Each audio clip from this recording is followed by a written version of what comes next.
আসসালামু আলাইকুম।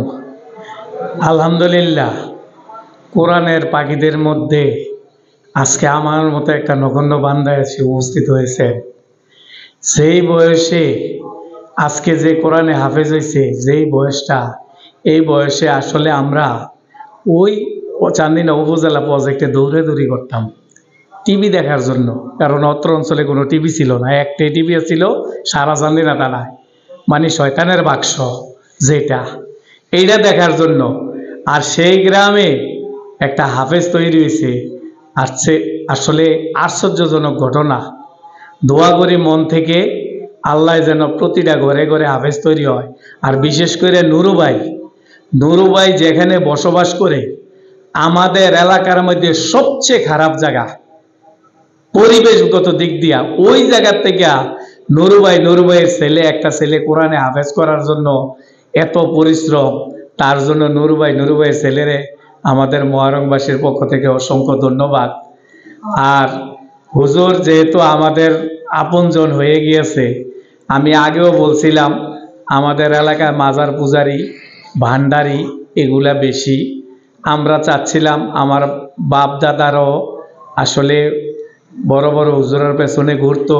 তা আমরা ছোট থাকতে দেখতাম, যেমন দামতির পিসাব, তারপরে দুলালপুরের হুজুর, তারপরে সবুল্লা হুজুর, এদের পেছনে আমার বাবা আমার দাদা শ্রম দিত। ওই হিসেবে আমরা আমাদের পরিবারটা গড়ে উঠছে। কিন্তু আশেপাশে অনেকে দেখতাম বড় বড় গাড়ি নিয়ে বিভিন্ন মাজারে যাইতো। আসলে তো মাজারে যেয়ে নামাজ টামাজ কিছু না, যাইতো আর আইতো, যাইতে সময় ভান্ডারি গান টান লাগিয়ে দিয়ে যাইতো। এখন আলহামদুলিল্লাহ আমাদের গ্রামে এগুলো অনেকটা কমে গেছে। একটা পীর আইছিল কুমিল্লা থেকে, যাকে এটাও বহুত কষ্টে আমরা সরাইছি এখান থেকে। এখন আর আমাদের গ্রামে পীর নাই, সব পীর দিয়ে লাইছি হারং সাইকট।